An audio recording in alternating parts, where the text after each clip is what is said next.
ang panalangin pong sisimulan natin ay dinadasal tuwing Biyernes sa banal na misa na ginaganap dito sa may lobby ng ating Department of Environment and Natural Resources sa pangunguna ho yan, pamumuno ng Charismatic Community. Alam po ninyo, itong dasal na ito ay, ang nakalagay sa dinadasal ay nakalagay, the DNR Interfaith Pilgrimage Mother Prayer. Dati ho yan sa Multi-Sectoral Anti-Corruption Council. Pero nung magsimula na dito sa DNR, ang Charismatic Community ay nagsimulang ipinaubaya sa pangangalaga ng mahal na Birhen ng Kalikasan ng DNR. Kaya ang panalangin ito ay pasasalamat sa ilang taon na, 5 taon, na yan ay dinadasal ng Charismatic Community ng DNR tuwing Biyernes sa kanilang mga misa, labas sa lahat ng misa na ginaganap dito. At ngayon kasi, Bisperas ng Lady of Mount Carmel. Dinadala pa nga nilang Mount Carmel dyan, tuwing almost a week. So, dadasalin ko na po ang panalangin na ang sabi ay ang panalangin ng DNR Interfaith Pilgrimage Mother na may hawak na liwanag sa mundo.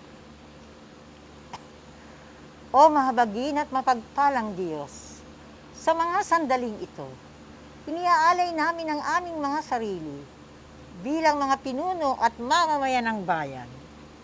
Patnubayan po ninyo ang bawat hakbang namin, hakbang sa landasin ng mga banal na bayani. Pagkalooban po ninyo kami ng sapat na lakas na maisakatuparan, panataan namin at ng sanlipunan sa puri at kabanalan ng lahing Pilipino. Ipadama po ninyo sa bawat sektor na nakikiisa bumubuo sa pambansang panalangin na ito ang maningning na biyaya ng pambansang pagbabago at pagbubuo. Idinadalangin namin ang lahat ng ito upang itanghalang mithiin sa minumutyang Pilipinas. Isang bayang banal, isang dambana ng bayan na ang mga namumuno ay namamathala dahil namamahala ayon sa inyong kalooban at ang mga mamamayan ay isinasabuhay ang inyong kagustuhan. Pagpalain mo po kami, aming Panginoon. Amen. Magandang umaga po sa ating lahat. Sa ngalan po ng aming kagawaran, ng kapaligiran at likas yaman sa pamumuno ng ating buting kalihim sa Secretary Simato, 10 po ng kanyang mga opisyal at mga manggagawa sa kagawaran, nais mo na ipabatid sa lahat na kami po ay natutuwa sa pagtanggap ng mga banal na kandila na siyang binasbasan ng ating Arsobispo at Vincula. At ninanais po namin na sa pagsindi po ng mga kandila, ang pagringas po nito ay magsilbing pagringas din ng aming mga puso. At isabuhay po natin ang mensahe at ang adhikain na napapaloob sa banal na kandilang ito. Maraming salamat po. Kayo ang minamahal naming Division Chief ng Special Events Division ng DNR Strategic Communication Initiative Service sa pamumuno ni Undersecretary Benny D. Antiporda at Director Hiro Masuda. Salamat at tinugon mo naman ang aking lihim kay ang aking pinadalang sulat sa mahal nating kalihim Secretary Roy A. Simato na may mensahe sa akin si Saint Joseph na tanggapin niya ang banal na kandila na binasbasan His Eminence Cardinal Jose F. Advincula. Alam po ninyo, si Saint Joseph nagmula ng maitakda, declared, ang year 2021, Year of St. Joseph, nagsisimula na po siya nagbibigay ng mensahe sa akin tuwing nagsisimba ako sa aming St. Joseph's Shrine sa Diocese of Cubao. Marami na po siyang pinagawa na nangyari. Kaya po tayo may kanyang ganal na kandila.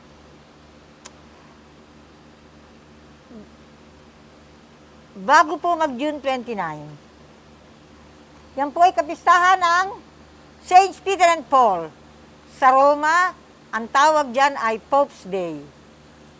Ang sabi ko po kay Ambassador Grace Lucio Princesa, retired na po ngayon, Grace, may mensahe si St. Joseph.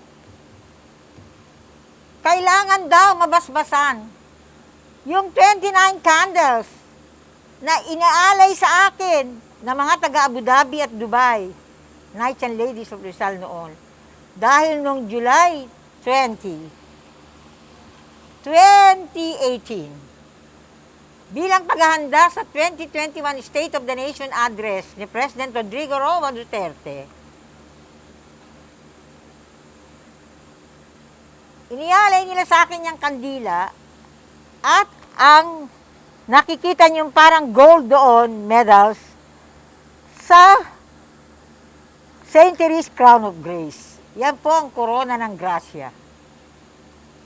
Kaya po yung gagawin natin ngayon ay napakaganda. Sapagkat ang gusto ni St. Therese of the Child Jesus, tayo ang magmodelo sa buong mundo. Kapag ang Pilipinas ay naging modelo na bayan ng Diyos, bayang banal, bayan ng mga banal na santo at bayani, mga banal na ninuno at bayani, ang bawat Pilipino ay kikilalanin na nagsisilang, nagtataguyod upang may isang banal na pamahalaan sa bawat mundo. Kaya po, ang gagawin nating seremonya, ngayon ko po naunawaan, tignan nyo yan, parang ostya. Ngayon ko po naunawaan na ito pa lang, 29 candles na ito.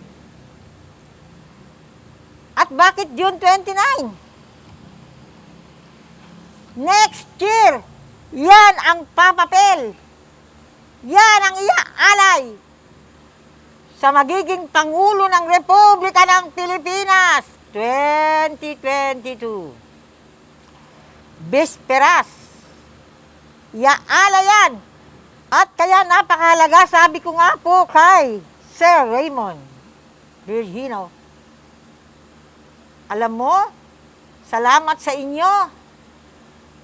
Ginamit kayo talaga ng Diyos, hulog kayo talaga ng langit, upang ang liwanag na daladala ng ating mahal na bira ng kalikasan ay maipagtaguyod na ang dala niyang liwanag ng kabanalan at kabayanihan para sa kalikasan ay magtagumpay sa Pilipinas at sa mundo. Nakita niyo po yan, dinala namin sa Manila Bay yan. At yan alam ng lahat, naglakbay, Luzon, Visayas at Mindanao, ang iba sa inyo nakasama pa rito. Kaya napakaganda rin ang araw. Ngayon, bago tayo magseremonya, ito ay sisindihan. Ngunit nakatakda na sa banal na araw na ito. Inialay sa Environmental Heroes Park na ipinagawa nun ni Secretary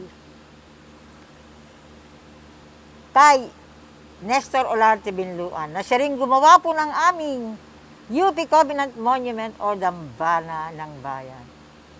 Ito po kasi ang pinagawa ni Secretary Ramon J.P. Pahe. At ito naman ang mahal na birhen ng kalikasan. Kaya po,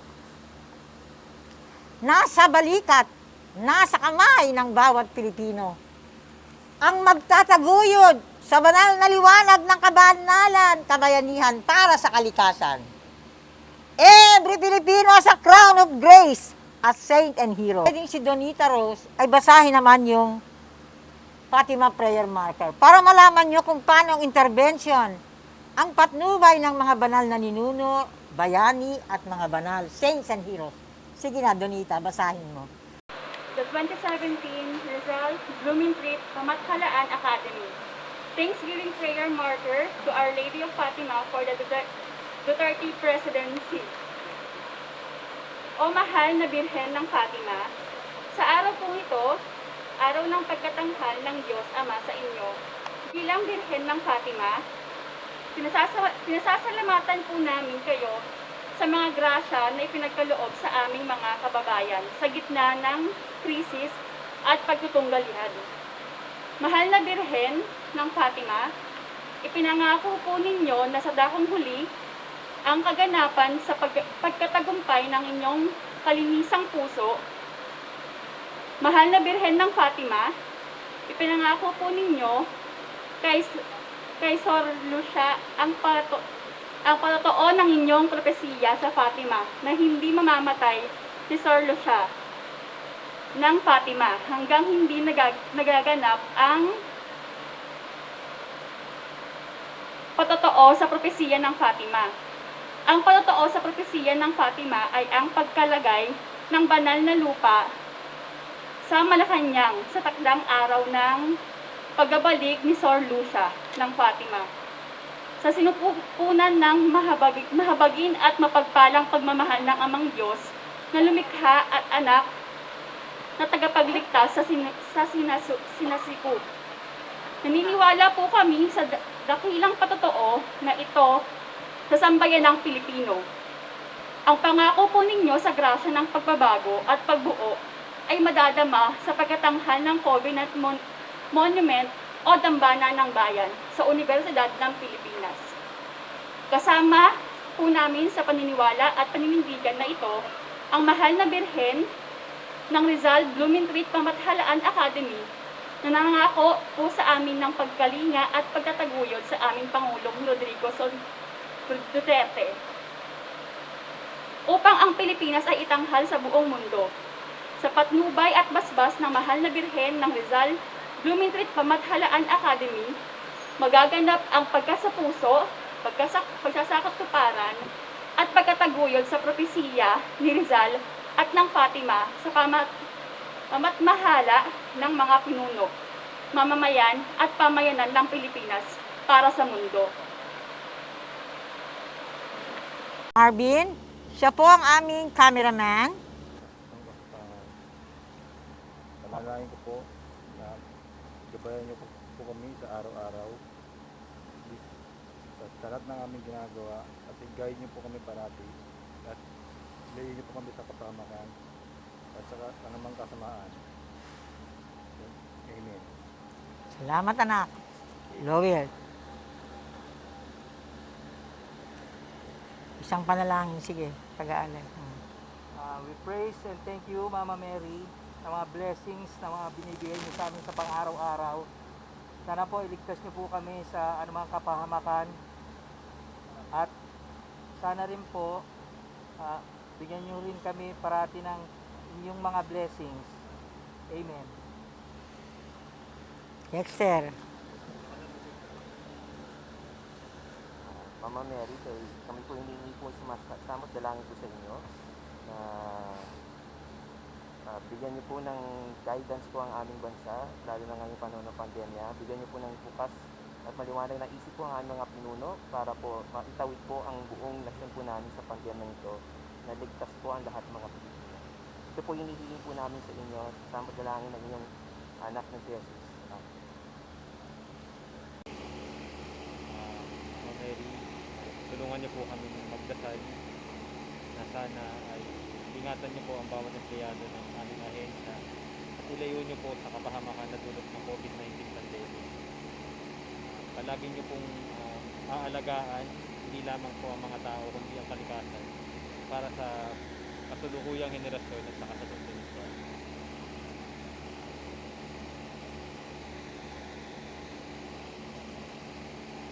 Ito ng langin, ligtas ng pagbayan sa kapitulad na ito. Para na ito, at sa akin ng pagmamaniyo na gamit mo ako ng mataras.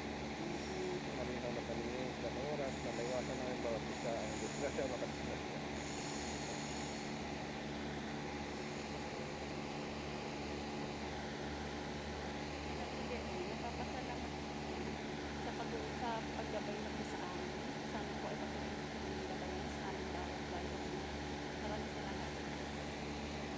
Ngayon po, ito ay hawakan na ni Sir Raymond kasi magsisimula tayo sa prosesyon. Sige, mauna ako.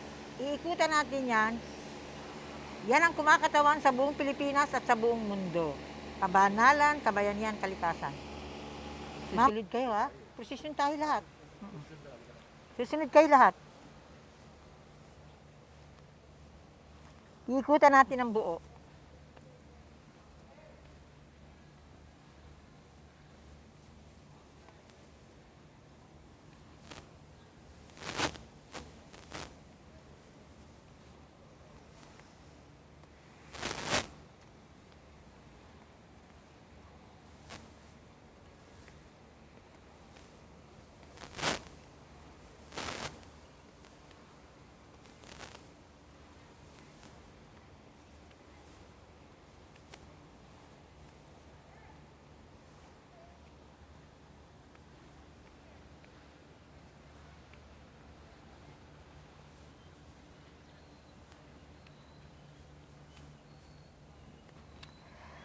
Bayan ko, lupang tinubuan, perlas ka ng silangan. Ganda mo di mapapantayan, ilaw ka ng sanlibutan. Pilipinas, tulad mo'y gintong yaman. Sampaguita, dulot mo'y bango at kagandahan. Kwintas kang binuo ng kapatiran. Dulot ka sa amin ng poong may kapal. O ina, kay gandang pagmasdan, mga anak mo'y nagkaisa't nagmamahalan. Anong tuwa't saya ng iyong kalooban, sapagkat narito na ang dambana ng bayan.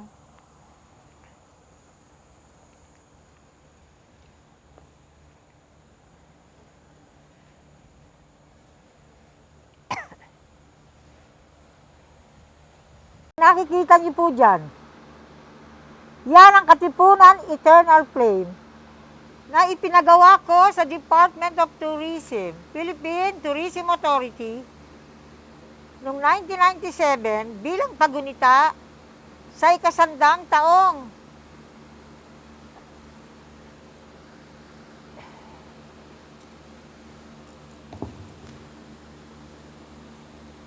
That is the Katipunan Eternal Flame. In 1997,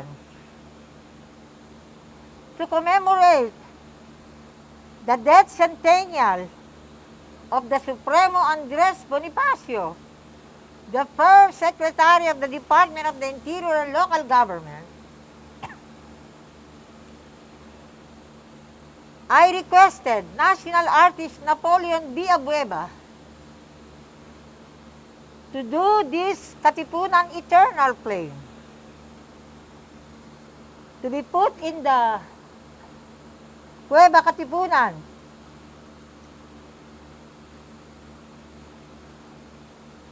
So, with a modest funding, I requested from the Department of Tourism, Philippine Tourism Authority, this was done. And this Katipunan Eternal Flame was lighted by our beloved Secretary Roy A. Simatu in Camp Aguinaldo when he was serving as the Armed Forces of the Philippines Chief of Staff. He welcomed me and this Katipunan Eternal Flame. And I even sang Pilipinas Dambana ng Bayan. This is the song that we would like every Filipino to own because it is a prayer, a history, and prophecy. Wherever I go abroad, I sing this.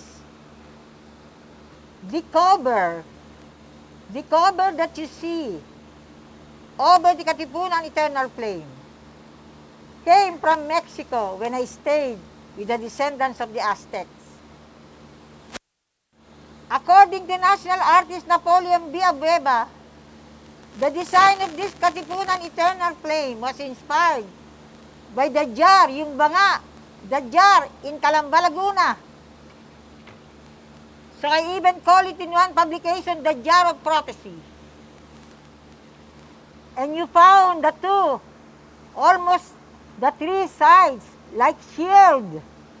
Like shield, for me, that represents kabanalan, kabayanihan, kalikasan.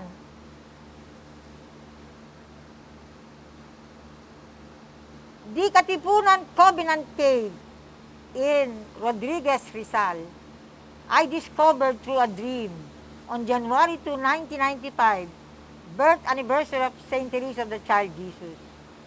I dreamt so that we will be able to celebrate the 100 years of the April 1895 Holy Week Pilgrimage Covenant of Katipunan